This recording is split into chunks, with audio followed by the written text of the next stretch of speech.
Carissime sorelle, vi presento con gioia questo libro, Le Costituzioni delle Figlie di Maria Ausiliatrice, un cammino di santità nel quotidiano, frutto di un lavoro accurato fatto con grande amore e senso di appartenenza, accompagnato dalla preghiera e pensato come un apporto necessario per ravvivare la fedeltà alla nostra regola di vita. Il commento pratico alle Costituzioni era già stato auspicato dal capitolo generale 23. Si è reso possibile in questi anni grazie alla collaborazione di una commissione internazionale di figlie di Maria Ausiliatrice, coordinata da Madre Yvonne Rengois e da Sor Piera Cavaglià, con la consulenza e revisione di Don Pasqual Chavez Villanueva, rettor maggiore emerito della Congregazione Salesiana.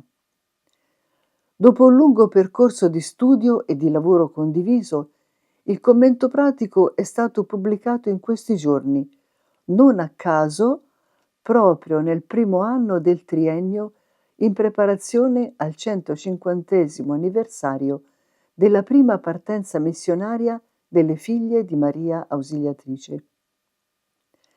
La fecondità vocazionale e missionaria dell'Istituto passa attraverso l'assimilazione del testo delle Costituzioni, dono di Don Bosco e di Maria Domenica Mazzarello a ciascuna di noi. Più che una raccolta di leggi da osservare, esse sono per noi la mediazione di un progetto carismatico, un progetto di vita plasmato sul Vangelo. Le Costituzioni sono il patto della nostra alleanza con Dio, la guida sicura verso la santità. Madre Mazzarello lo afferma in molte lettere, sia alle novizie che alle suore. È convinta che le Costituzioni sono la via della santità quotidiana e nel suo realismo scrive alla novizia Lorenzina Natale: pensa sovente che le nostre sante regole sono guida sicura per condurci al paradiso, dunque osservale tutte con esattezza. E a Suor Giacinta Olivieri richiama la pratica delle virtù che richiede la nostra santa regola. Le regole sono perciò una via evangelica privilegiata di incontro con Cristo e di realizzazione di una sequela fedele alla sua chiamata. Questo commento pratico è un mezzo concreto che può aiutarci a rendere la nostra esistenza e la nostra missione generativa di vita nel cuore della Chiesa e del mondo. La necessità di condividere punti fermi sulla nostra regola di vita è sempre stata avvertita nell'Istituto, ma lo è soprattutto oggi. Infatti, di fronte al testo delle Costituzioni vi sono due rischi: l'osservanza formale e la trascuratezza, causata dal relativismo e dalla superficialità. Vivere le Costituzioni non è un tributo da pagare, né un peso da portare con fatica, ma un atto di fedeltà e di gratitudine a Dio che, chiamandoci a seguire Gesù più da vicino, ha stretto con noi un'alleanza d'amore che si sta realizzando poco a poco lungo il percorso della nostra vita e della nostra missione.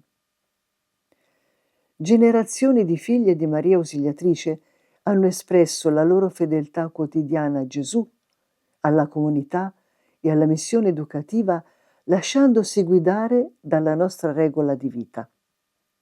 Essa è infatti via evangelica privilegiata, via sicura per giungere alla perfezione della carità, meta ultima di ogni vita consacrata.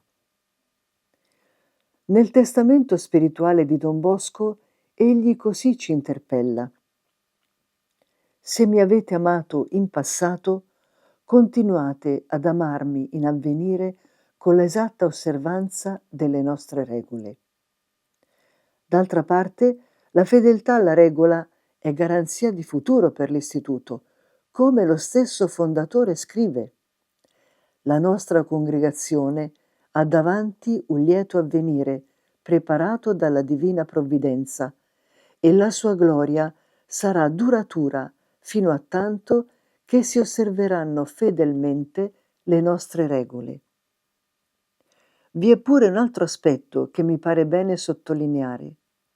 Dall'inizio alla fine del testo costituzionale è evidente l'impronta ecclesiale, perché è il Concilio Vaticano II che ha indicato i criteri del rinnovamento e della rielaborazione, la fedeltà al Vangelo quale regola suprema.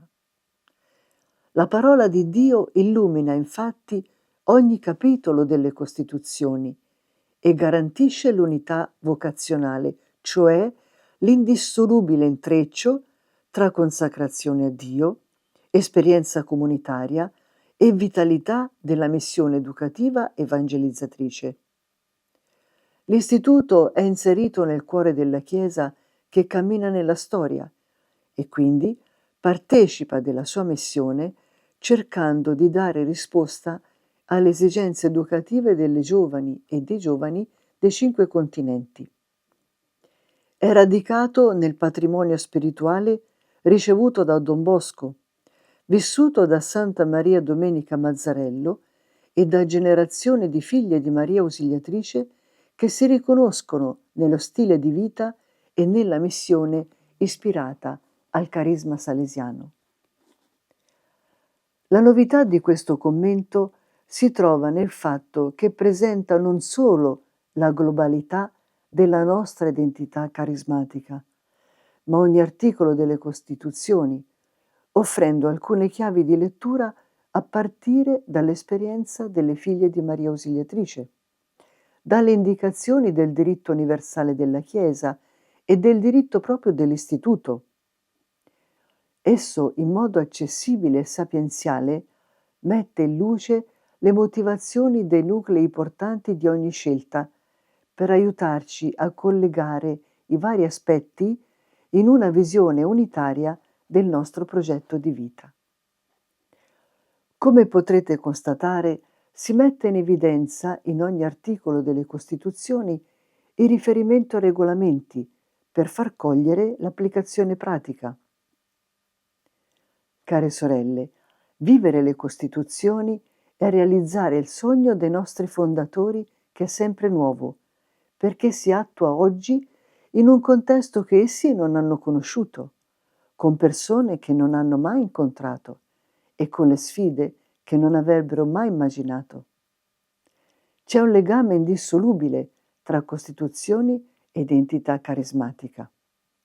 Nelle Costituzioni emerge, attraverso varie sfaccettature, la fisionomia della figlia di Maria Ausiliatrice nella Chiesa, nella società, nel mondo dell'educazione preventiva. Ogni articolo delinea, nell'unità vocazionale, un modello di consacrata che, stando in mezzo alla gente, esprime la mistica di un amore appassionato per Gesù. Coltiva una gioiosa dedizione missionaria che apre alla vita quotidiana, accolta nelle sue ricchezze e con le sue fatiche, e ad ampi orizzonti apostolici. Ringrazio a nome mio personale e di tutto l'Istituto Madre Yvonne Rengois e Sor Piera Cavaglià, che hanno reso possibile, con il loro impegno di coordinamento, con la loro esperienza e l'amore per il carisma, questo bellissimo lavoro. Ringrazio Don Pasqual Chavez Villanueva, Rettor Maggiore Emerito della Congregazione Salesiana, per la consulenza e la revisione. Grazie alla Commissione internazionale per la collaborazione appassionata e generosa.